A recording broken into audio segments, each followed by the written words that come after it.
pas masuk ke rumahnya, si Dendi ngeliat apa?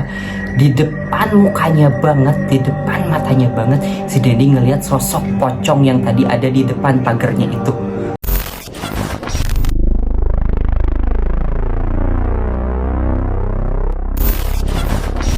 Assalamualaikum warahmatullahi wabarakatuh. Gue Dika Rahmana. Apa kabar kalian semuanya, guys? Nah, yang pasti baik-baik aja ya kan ya. Nggak boleh nggak baik-baik aja. Nah, di cerita batu kali ini gue bakalan bawain tentang seorang lelaki yang baru pindah ke rumah barunya. Nah, dia itu diganggu, tapi nggak cuman diganggu sama makhluk halus satu doang, tapi sama berbagai macam makhluk halus. Nah, gue aja baru intro kayak gini udah merinding, Shay. Apalagi langsung ceritanya. Gimana dong? Takut gue. Ini malam-malam jam 12 malam, Shay, gue ceritanya.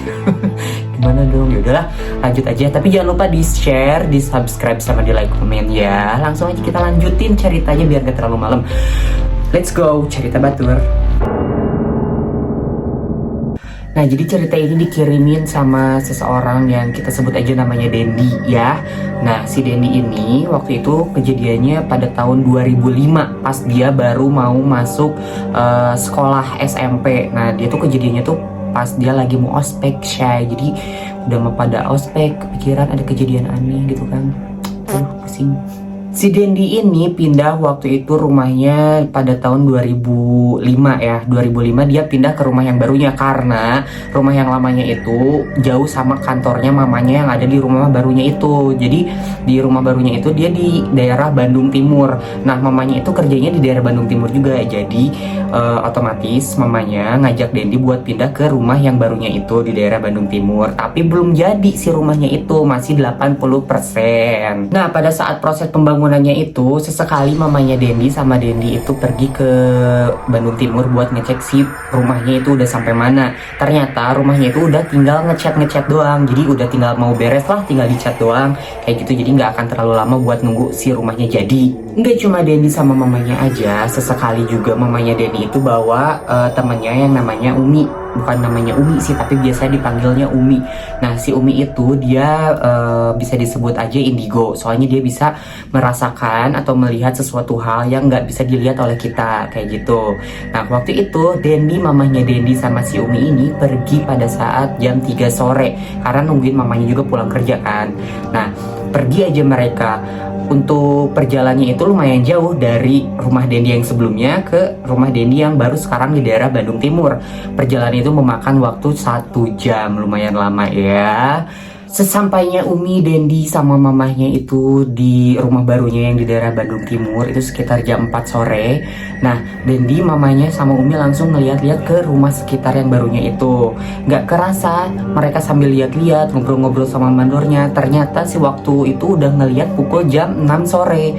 Nah, Dendi sama mamahnya sama Umi itu memutuskan untuk pulang langsung ke rumah yang lamanya. Tapi sebelum pulang, Umi sama mamahnya sama Dendinya itu dia memutuskan untuk sholat dulu, sholat maghrib di rumah yang barunya itu. Selesai sholat maghrib, Umi, mamahnya Dendi sama Dendi itu langsung berpamitan kepada mandor yang bekerja di rumah barunya tersebut dan memberi pesan agar supaya cepat-cepat selesai. Jadi biar Dendi sama mamanya Dendi itu biar cepat pindah dari rumah lamanya ke rumah barunya. Nah, Dendi sama mamanya Dendi berjalan keluar untuk pulang. Kok Sunda banget gitu ya. Udah lanjut. Dendi sama mamanya berjalan ke pintu untuk keluar dari rumah tersebut. Tapi Dendi ngeliat Umi ke belakang. Kok Umi malah diem di belakang ya, di halaman belakang rumah. Nah, Dendi akhirnya nyamperin si Umi itu loh buat manggil si Umi. Umi, ayo pulang, kayak gitu. Akhirnya Dendi tuh nyamperin aja ke si Uminya tersebut. Nah, sambil teriak, sebelum teriak Dendi ngeliat si Umi. Kok Umi lagi ngapain? Kok kayak lagi baca-baca apa? Kayak gitu, kayak lagi gelagatnya aneh kayak gitu. Tapi Dendi tetap manggil Umi, ayo pulang, kayak gitu. Akhirnya si Umi ngeliat si Dendi dan si Umi pun mengiyahkan si Dendi mengajaknya pulang. Akhirnya Umi sama Dendi keluar dari rumah tersebut. Di perjalanan pulang, Dendi pun nanyain ke si Umi ngapain tadi di belakang kayak aneh kayak gitu, ngomong sama siapa gitu. Nah, si Umi pun ngejawab, Iya, tadi Dendi di belakang rumah itu Umi ngeliat sosok kuntilanak. Nah, Umi cobain buat negosiasi atau misalnya ngobrol sama si kuntilanak itu biar nggak ngeganggu proses pembangunan rumah tersebut. Itu yang ada di Bandung Timur itu yang baru itu. Nah, sontak si Dendi kaget ucapan denger jawaban si Umi kalau si Umi ngeliat ada sesosok kuntilanak. Si Dendi pun nanya lagi. Nah, makhluk itu masih ada nggak Umi? Sebelum si Umi ngejawab, mamahnya tuh langsung motong. Sud, udah nggak usah bahas lagi. Nanti soalnya si Dendi suka kepikiran, soalnya dia orangnya penakut kayak gitu, kata mamahnya si Dendi. Sekitar 1 minggu kemudian, mamahnya Dendi pun pergi dari rumah lamanya buat pindah ke rumah yang barunya itu. Dan Dendi pun udah melupakan perkataan Umi yang minggu kemarin yang katanya di rumah itu ada makhluk aneh. Si Dendi sama mamanya Dendi pun udah nyampe ke rumah yang barunya itu. Si Dendi kelihatan bahagia gitu melihat si rumahnya yang barunya itu. Karena apa? Karena rumahnya itu kelihatannya gede daripada rumah yang lamanya. Terus di pinggir-pinggirannya itu dipenuhin sama rerumputan yang hijau, jadi bikin sejuk. Nah, di halaman belakangnya itu ada kolam ikan sama pohon cemara yang tambah bikin sejuk si rumah itu. Nah, si rumahnya itu dia konsepnya itu terbuka, jadi nggak tertutup pagar rapet kayak gitu di pagarnya juga. Si pagarnya itu pakai tanaman-tanaman merambat, jadi masih bisa ngelihat keluar pagar, di sedikit-sedikit ada celah kayak gitu. Nah, ada garasinya juga, si garasinya juga nggak tembok rapet kayak gitu, tapi ada tanaman merambatnya juga. Hari pertama Dendi pindah ke rumah itu, Dendi nggak ngerasain apa-apa. Nah, si Dendi kan pindahnya hari Sabtu. Nah, hari Minggunya itu dipakai beres-beres si rumahnya itu sampai malam, jadi full beres-beres si rumahnya. Nah, keesokan harinya si Dendi sekolah berangkat biasa aja pagi-pagi gitu buat sekolah. Nah, pas pulang sekolah si Dendi kan belum istirahat dari kemarin, karena kemarin kan beres-beres rumah itu sampai malam. Nah, akhirnya si Dendi pulang sekolah itu ketiduran sampai jam 5 sore, sampai akhirnya mamanya pulang kerja. Nah, kebangun si Dendi bukain pintu buat mamanya masuk ke rumah yang barunya itu. Pas sudah malamnya si Dendi tuh nggak bisa tidur. Akhirnya si Dendi ngemutusin buat nonton TV aja. Nah, nggak lama kemudian si Dendi ngedenger suara di garasinya itu ada kayak suara jalan kaki. Tapi Dendi nggak mikir apa-apa. Dendi mikirnya cuman itu mungkin suara kucing. Tapi lama kelamaan kenapa sih suaranya itu jadi malah kayak keras gitu, nginjek tanahnya kayak buk buk buk kayak gitu.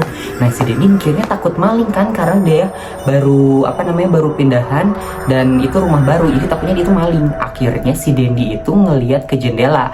Nah, si jendelanya itu kan ada langsung ke arah garasi. Nah, tapi sebelum si Dendi ngelihat ke jendela, si Dendi sampai mikir, kenapa itu maling suaranya tuh malah dikerasin suara jalannya? Kenapa enggak pelan-pelan aja? Bukannya maling pelan-pelan aja kan, kalau misalnya mau masuk rumah, kalau dikerasin kan bukannya malah yang punya rumahnya itu malah bangun. Si Dendi mikir kayak gitu. Seketika si Dendi itu langsung keinget ucapan si Umi yang minggu kemarin. Tapi karena penasaran, akhirnya si Dendi itu ngeliat ke jendela, kayak ngintip kayak gitu si Dendi kayak gitu. Nah, bukan maling yang dilihat si Dendi, tapi si Dendi ngeliat sosok anak kecil, rambutnya botak, kepalanya botak ya, gak ada rambutnya, mukanya hitam, matanya belotot kayak gitu, terus matanya merah. Si sosok itu juga sambil ngapain? Sambil ngeliatin si Dendi di jendela. Jadi Dendi sama si sosok makhluk tersebut kayak gini sama. Kebayang gak tuh? Gue merinding, Shay. Ini jam 1 malam, Shay, gue ceritanya merinding. Aduh, takut. Lanjut. Nah, si Dendi pun langsung kaget ngeliat yang kayak gitu. Ya iyalah, gimana gak kaget ya kan? Nah, si Dendi langsung lari ke kamar mamahnya, langsung ngebuka pintu, langsung dia duduk di di kasur mamanya kayak gitu. Mamanya pun langsung sontak bangun dong, dan langsung ngeliat si Dendi dengan keadaan shock kayak gitu. Mamanya khawatir, mamanya nanya, Dendi kenapa? Si Dendi tuh nggak ngasih tahu nggak ngejawab. Si Dendi tuh masih kayak shock aja kayak gitu, kayak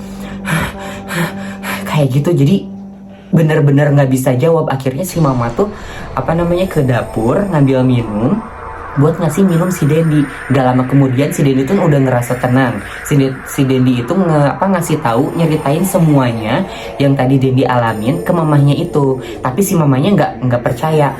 Si mamanya bilang, mungkin itu mah kayak ketakutan kamu aja, jadi pikiran kamu, jadi itu emang bukan apa-apa tapi pikiran kamu aja gitu. Si Dendi pun ya udahlah, nggak dihiraukan. Jadi si Dendi diem aja.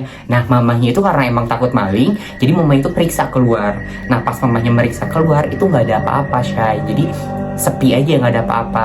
Akhirnya si mamanya itu balik lagi ke kamarnya dan ngajakin si Denny tidur. Udah, kamu tidur sama mama aja malam ini, katanya, biar kamu tenang, katanya kayak gitu kan. Belum istirahat juga, takutnya kecapean. Akhirnya Denny sama mamanya itu tidur bareng di kamarnya. Nah keesokan harinya Denny pun kebangun dan si Denny pun udah ya udah ngelupain apa masalah yang semalam itu yang Denny lihat itu. Mungkin itu cuman imajinasi Denny aja. Denny biasa bangun tidur pergi sekolah juga kayak gitu pagi-pagi. Nah pas pulang sekolahnya si Denny itu dapat kabar, dapat WA dari mamanya itu. Namanya ngabarin, Dendi, mama pulangnya malam ya, soalnya ada meeting hari ini, katanya kayak gitu. Dan si Denny pun ngejawab, ngeiyahin, iya mah, katanya kayak gitu. Nah si Denny nggak mikir apa-apa, nggak mikir takut, nggak mikir apa. Denny biasa aja tidur, bukan tidur di rumahnya kayak gitu sendirian. Waktu maghrib pun tiba, akhirnya Denny pun bergegas buat bersiap-siap untuk sholat maghrib. Selesai sholat maghrib, Denny mendengar ada suara ketukan pintu yang ada di depan rumahnya itu. Denny pikir itu mamanya udah datang. Nah akhirnya Denny mau jalan ke arah pintu itu buat ngebukain si pintunya itu. Bukan mamahnya yang Denny lihat, tapi apa yang Denny lihat pada saat ngebuka pintu itu?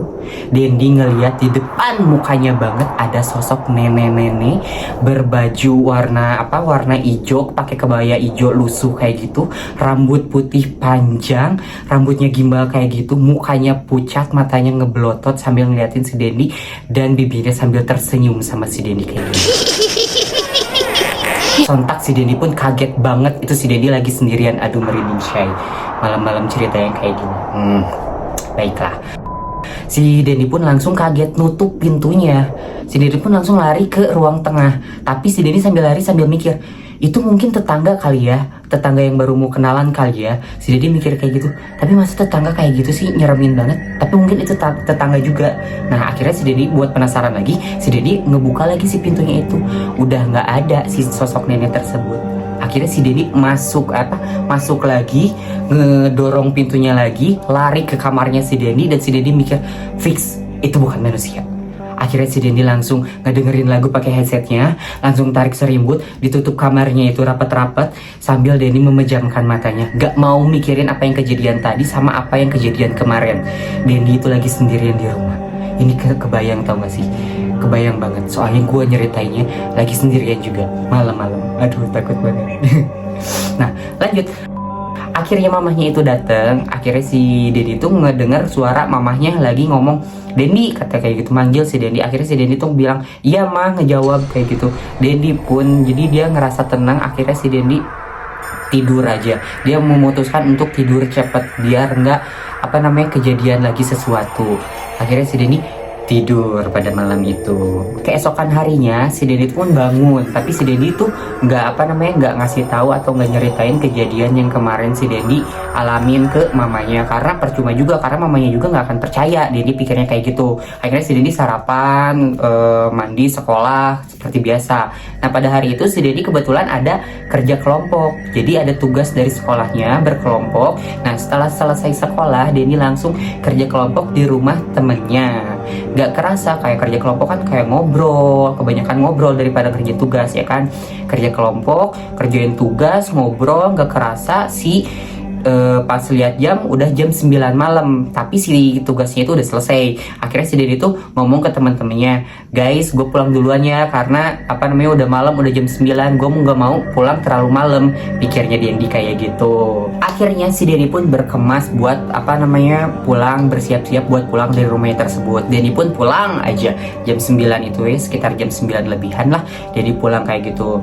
Nah malam-malam pulang ke rumahnya, kan rumahnya itu masih kayak sawah-sawah kayak gitu. Dan itu kayak kepikiran, aduh serem gak ya kayak gitu. Tapi dan itu sambil dengerin musik, ya udah dia berpikiran positif aja biar enggak kejadian apa-apa, pikirnya Denny. Tapi masih ada lagi, tunggu dulu. Nah akhirnya si Denny nyampe rumah aja. Si Denny tuh buka pagar gerbang, masukin motor. Nah pas mau nutup gerbangnya, Denny lihat apa? Si Denny masih tetap diganggu. Si Denny ngelihat sosok pocong di depan rumahnya itu, di depan pagar rumahnya itu. Dia ngelihat mukanya berdiri tegak banget di depan si Dendi, di depan pagarnya itu. Otomatis si Dendi langsung pergi dong ke ke arah pintu rumahnya itu buat buka si rumahnya itu. Tapi si rumahnya itu kayak susah banget buat dibuka. Si pintunya ya, bukan rumahnya. Si pintunya itu susah banget buat dibuka, buat didorong itu kayak berat banget. Nah, akhirnya udah kebuka lah si pintunya, cekrek gitu kebuka. Si Denny pun ngelihat ke arah pagar lagi, memastikan kalau misalnya si pocong itu udah nggak ada. Nah, ngelihat aja nengok ke situ. Nah, ternyata si pocongnya udah nggak ada, Shay. Nah, si Denny akhirnya lanjutin buat masuk ke rumahnya. Pas masuk ke rumahnya, si Denny ngeliat apa? Di depan mukanya banget, di depan matanya banget, si Denny ngeliat sosok pocong yang tadi ada di depan pagarnya itu. Jelas banget. Mukanya hitam gosong kayak gitu. Matanya melotot kayak gitu, melotot, matanya putih semua. Si kain kafannya itu, kain pocongnya itu lusuh udah kayak gitu pokoknya.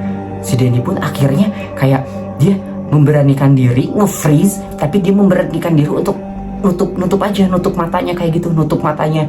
Si Denny pun nutup matanya sambil gedor-gedor rumah, mama kayak gitu, sambil teriak-teriak kayak gitu. Nah, akhirnya mamanya pun yang kaget teriakannya si Denny, keluarlah dari kamarnya, nyamperin si Denny. Kenapa Denny? Si Denny pun ngejelasin kalau misalnya si Denny ngelihat itu, tapi mamanya masih nggak percaya. Itu ketakutan kamu aja, yaudah ayo masuk. Sama mamanya dibawa masuk ke rumahnya, terus dikasih minum biar tenang si Denny-nya.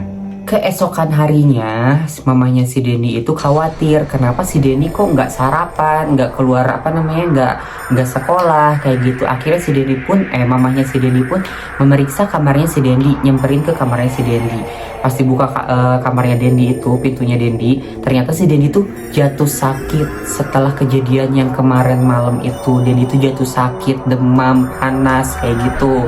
Nah, karena mamanya khawatir, akhirnya mamanya tuh bawa Denny ke rumah sakit terdekat yang ada di Bandung Timur deket rumahnya itu. Nah, udah kayak gitu, udah dibawa ke rumah sakit, dibawa lagi pulang, disuruh istirahat si Dendy-nya. Karena si Dendy-nya tak kunjung sembuh karena sakitnya itu. Nah, akhirnya mamanya tuh nyobain buat kayak ngejagain Denny, udah kamu tidur sama mama aja, nggak usah tidur di kamar kamu, jadi biar mamanya juga ngejagain kamu juga, katanya kayak gitu. Kalau ada apa-apa juga mamanya juga biar sigap gitu ngejagain si Denny. Nah, pas malamnya demam Denny tuh tambah tinggi kayak gitu. Si Denny tuh malah ngigonya aneh banget ngigonya kayak gini, mah itu ada Om Harry mah di luar mah, suruh masuk mah, katanya kayak gitu, kata si Denny itu. Padahal itu malam-malam sekitar jam 10-an, kata si Denny itu, mah itu ada si Om Harry suruh masuk. Si mamanya tuh ngeliat ke luar jendela, nggak ada siapa-siapa Denny, di luar nggak ada siapa-siapa. Tapi si Denny-nya tetap bilang kayak gini, itu tetap ada mah Om Harry di luar berdiri suruh masuk. Nah, si mamanya si Denny tuh heran, ngomong ke si Denny, Om Harry itu udah nggak ada, Om Harry itu udah meninggal, nggak mungkin Om Harry ada di rumah ini, di depan rumah, kata si mamahnya si Denny. Tapi si Denny itu tetap ada mah, itu Om Harry di luar mah, kayak mau jemput deh, kayak gitu omongan kata si Denny itu ke mamahnya. Nah, si mamahnya itu kan khawatir, akhirnya mamanya tuh kayak nelfon si Umi yang indigo yang di awal itu, nelfon si Umi suruh datang ke rumahnya buat memeriksa si Denny. Setelah 1 jam akhirnya si Umi pun datang, dan mama Denny pun langsung membawa si Umi ke kamarnya mamanya Denny untuk memeriksa si Denny yang ada di kamarnya si mamanya itu. Nah, buat memeriksa itu si Umi tuh langsung duduk di sampingnya Denny dan langsung megang kepalanya Denny sambil kayak gini. Selain sambil megang juga, si Umi tuh sambil mau ngebacain kayak ayat-ayat suci Al-Quran kayak gitu, sambil kayak dia menerawang. Nah, terus si Umi itu nanyain ke mamanya si Denny, ini si Denny kenapa, katanya kayak gitu, kok dia kayak yang shock kayak gitu, katanya kayak gitu.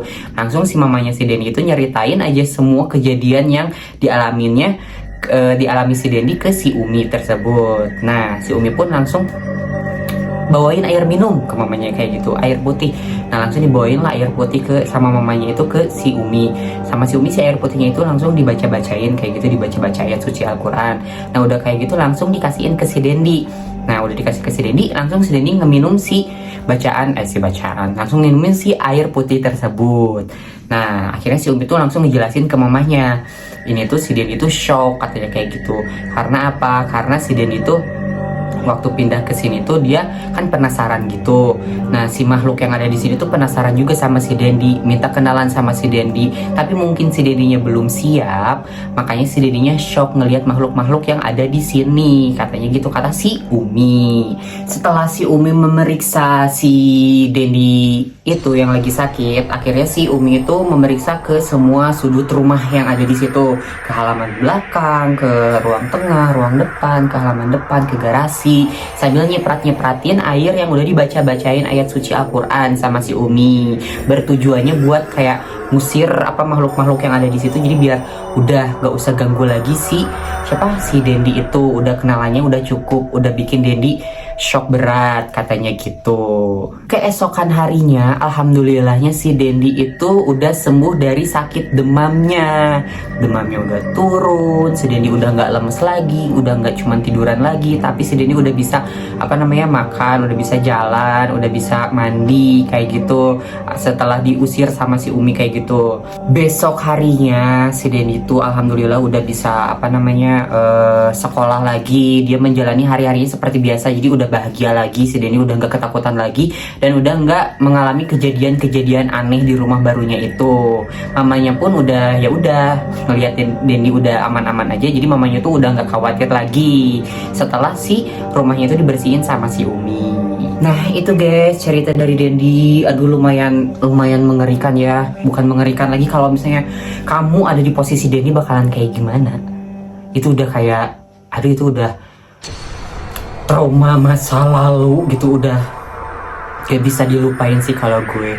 Emang kata si Dendi tuh gak bisa dilupain sampai sekarang. Nah kalau kalian ada cerita hantu atau cerita yang menyeramkan yang menurut kalian itu gak bisa dilupain dan itu saking menyeramkannya, jadi masih kepikiran sampai sekarang, bisa kirimin aja langsung ceritanya ke caritabatur@gmail.com.